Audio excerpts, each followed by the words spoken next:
तो आइए हम इवेपोरेशन के बारे में जानें, जो आप पिछली कक्षाओं से पढ़ते आ रहे हैं।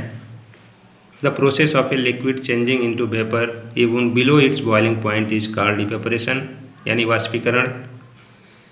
वह प्रोसेस है जिसमें लिक्विड वेपर में चेंज होता है। जैसे common salt is recovered from sea water by process of evaporation. समुद्र से जो नमक हम रिकवर करते हैं वो इवेपोरेशन प्रोसेस के द्वारा ही किया जाता है। इसके फैक्टर्स के बारे में जानेंगे, यानी किस तरह से फैक्टर्स अफेक्टिंग इवेपोरेशन, यानी वाष्पीकरण के प्रभाव कौन कौन से फैक्टर्स हैं जो उसको प्रभावित करते हैं। तो फर्स्ट में temperature. Rate of evaporation is directly proportional to temperature, means if rate of evaporation increases on increasing temperature of the liquid and vice versa। अगर rate of evaporation बढ़ेगा टेम्परेचर बढ़ेगा, अगर टेम्परेचर कम होगा तो रेट ऑफ इवेपोरेशन भी कम होगा।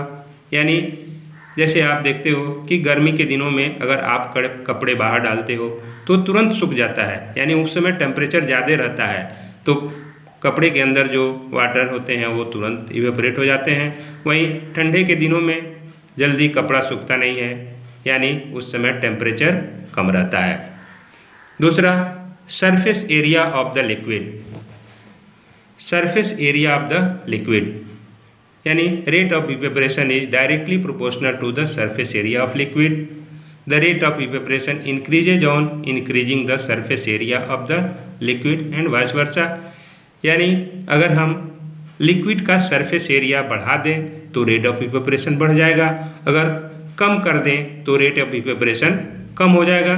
जैसे हम अगर गर्म चाय कप में ले लें तो गर्म चाय जब कप में लेंगे तो कप का सरफेस एरिया कम होगा। वही उसको अगर हम प्लेट के अंदर पोर कर दें, प्लेट के अंदर रखें तो उस प्लेट का सरफेस एरिया चाय का बढ़ जाएगा। तो हम देखेंगे कि कप की अपेक्षा प्लेट से हम आसानी से चाय पी लेंगे, जबकि कप से पीने में हमारे मुंह भी जल सकते हैं। कारण यही है कि कप का सरफेस एरिया कम होने के कारण वह जल्दी ठंडा नहीं होता है, यानी गर्म रहता है, और वहीं प्लेट का सरफेस एरिया बढ़ जाने के कारण रेट ऑफ इवेपोरेशन उसका बढ़ जाता है, यानी वो प्लेट के अंदर जो चाय होती है तुरंत ठंडी हो जाती है और आसानी से हम उसको पी लेते हैं। तो इस तरह से भी क्वेश्चन आता है कि कप की अपेक्षा प्लेट में चाय पीना क्यों आसान होता है। तीसरा फैक्टर्स, ह्यूमिडिटी ऑफ एयर, यानी rate of evaporation is inversely proportional to humidity of air. यानी rate of evaporation inversely proportional होता है ह्यूमिडिटी ऑफ एयर के। यानी आइए जानते हैं ह्यूमिडिटी यानी आर्द्रता क्या है। Humidity means degree of dampness of air, यानी large amount of water vapour present in air. यानी हवा में large amount of water vapour, यानी वाटर वेपर की मात्रा जब बढ़ जाती है उसी को हम ह्यूमिडिटी कहते हैं, आर्द्रता कहते हैं। तो जब आर्द्रता यानी नमी जब बढ़ेगी तो रेट ऑफ इवेपोरेशन कम होगा, और जब ह्यूमिडिटी कम होगी तो रेट ऑफ इवेपोरेशन बढ़ जाएगा। यही कारण है कि ठंडे के दिनों में हम देखते हैं कि अगर हम कपड़े डालें तो वो जल्दी नहीं सूखते हैं, और वही गर्मी के दिनों कपड़े हम डालते हैं तो वो जल्दी सूख जाते हैं।